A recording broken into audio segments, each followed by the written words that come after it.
The Managing Director and CEO of First Bank of Nigeria, Dr. Adesola Adeduntan, says the latest robust earnings announced by his parent company, FBN Holdings PLC, was a result of a strategy that was put in place back in 2016 and thoroughly executed even through the pandemic periods of 2020 and 2021.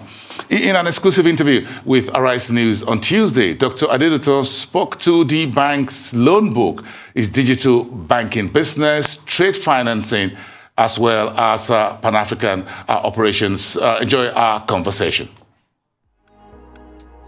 What were the key drivers of your 2021 full-year earnings and the very impressive numbers you also released for the first quarter of the new year 2022? Thank you, Bosin. The result, from our perspective, is the outcome of what I call very ruthless execution of our business strategy. As you are probably aware as an industry watcher, from 2016, we've actually made a public announcement that we do have challenges with our loan book. And we set out what we call a 6-year transformation plan, focusing on revamping our risk architecture and strategy, our go-to-market strategy, and our focus on the international banking subsidiaries. So we've been very faithful in executing the strategy. So what we are seeing, and so if you look at our result over the last 6 years, you have been seeing gradual improvement. And what the 2021 audited result showed clearly is that we are practically at the tail end of that entire program, where for the first time, both First Bank, which is the operating company, and FBN Holdings, we posted what the market has fairly acknowledged as a very significant improvement. And for us, repeating the same trend in Q1 2022 was quite significant because, again, it's easy to dismiss what happened in 2021, but by repeating the same level threshold of performance in Q1 2022, we've demonstrated clearly that the changes that have taken place over the last 6 years are not what I call superficial changes. Deep-seated changes to the way we engage with customers. We've made very significant investment in technology. We've made very significant investment in people. We've invested significantly in our overseas subsidiaries, both within the continent and in the UK. And so what you're seeing is a combination of several strategic initiatives that have been well executed. Drill down a little bit further into the NPL for me, from a high of 25 to about 6% for last year. When are you looking to meet regulatory threshold, perhaps even lower than that? Thank you. When we started the journey in 2016, the truth of the matter is the number you mentioned is roughly where our NPL was then. And we've been very meticulous in updating the market in terms of walking down the NPL. And it's probably one of the very few success stories in this part of the world where you've walked down NPL from the high of like almost 30% down to where we are now at about 6%.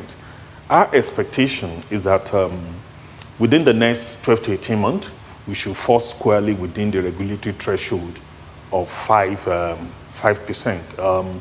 The work that we've done in revamping the risk management architecture of the institution, looking at people, policy, process, customer acquisition, is what has led to this dramatic walk down of the NPL that has built up, that was previously built up. But more importantly, implementing those different strands of risk management architecture, the revamp that I mentioned, has also ensured that the new portfolio that has been built over the last 6 to 6.5 years are top-notch names. So we call it vintage NPL. Our vintage loan book, the NPL there is barely 0.5. And that for us is actually the new credit culture that we have created within this institution. Not just in Nigeria, we've ensured that that new credit culture is fully embedded in Nigeria and in all the locations where we operate. Many businesses are still scratching their head out of the COVID-19 2020-2021 period. Here you are delivering a very robust performance for 2021, and some of the problems of the 2020 are still around. So how did you do that? For us at First Bank, and I alluded to it in my opening remark, we set out a strategy to say this is what we want to do, but an integral part of our strategic plan implementation is what we call engaging the market, continuously refining the strategy in the light of the way you see the industry and the whole world evolve. For us, we saw it clearly before COVID that digitization is the way to go. Empowering your customers to be able to transact seamlessly, whether within the comfort of their home or whether they are flying, irrespective of where they are. So we actually started out, and when I mentioned it that we made significant investment in technology and digitization, that entire process started in 2016. What COVID, however, did was that it basically forced us to accelerate what it was that we set out to do. And we're extremely proud of what we've achieved today. First Bank today, we process more than 20% of the electronic payments in the Nigerian banking system. So when you just imagine that there are over 25 banks, 5 of us are systemically important, and a single bank is processing over 20% of the entire volume in the industry, it speaks to our systemic importance, our systemic relevance, and our systemic dominance. And when you also look at the fact that that's First Bank, in terms of biological age, we're actually by far the oldest of the Tier 1 banks. And we've made this significant progress in the area of digitization. It speaks to vision. It speaks to what I call very ruthless execution of strategy. And we are unrelenting because we're very clear. We've had about 6 years where things were a bit slow on account of dealing with the bad loan book. But now that we are virtually done with that, our focus is restoring us to our rightful place, which we believe with what we've done in 2021 and with what we repeated in Q1 2022, we're on the right course. Whether you're looking at the banking business in Nigeria or you're looking at within the sub-Saharan African context, we believe we are poised to take our rightful position. Your Pan-African footprints, how are you working that out? How many more countries are you ready to go? What are you investing in these African countries where you operate? Our vision is to be African banks of first choice. That vision itself was crafted on the back of the coming into force of the African Continental Free Trade Agreement. So today we operate from about 6 other African countries. And then obviously we do have a big bank in the UK. Our vision is that over the next couple of years, in all the markets that matters most on the continent, you will see our footprint in those locations. What are your strategies for local, international footprints? There are a whole lot of headwinds. How are you meeting this within the strategy you've been executing between 2016 and 2022? If there's any institution or any financial institution that is synonymous with supporting SME, is our bank, First Bank. In fact, we do have an integrated platform we call SME Connect, where we basically facilitate the SMEs that are banking with us, giving them access to various service providers, accountants, guys, people who can help them with HR. And because for us, we've always believed that the real growth of the economy will come from the growth of the SME sector. So whether you're looking at unemployment, you're looking at production of goods and services, that is a very, very important segment. And that's what we're focusing on. Highlight to that is the work that we're doing around financial inclusion, which again help us to bring the unbanked into the formal banking system. That way, the whole essence of getting the whole economy digitized becomes a complete circle. So a lot is happening in that space, and then we are the force squarely within our own business strategy, and we're pushing the frontier there. Fintech is at the back of your e-banking business and digital banking. So are you investing in any fintech company? Are you buying anyone? All I would say is that digital banking is the way to go. We've built a very formidable e-business / digital banking franchise as First Bank. Continue to grow that part of our business organically, and if an opportunity presents itself for us to do any inorganic growth, well, we'll look at it. For us, we don't do transactions for the fun of doing the transaction. We look at, with this opportunity, will it accrete real value for our stakeholders? If the answer is yes, we go for it. If the answer is no, irrespective of the potential noise or opportunity that comes from it, we back out of it. So anywhere you see First Bank, it's about accreting values for our stakeholders. Let's talk a little bit about SMEs. They are very critical to the economy, but what other value is First Bank adding to your own customers around the SME circuit business that makes them quite important on your book? Well, it's about building your strategy around what is important to the country. First Bank is woven into the fabric of the society. What does that mean? We set out sometimes in 2017, 2018.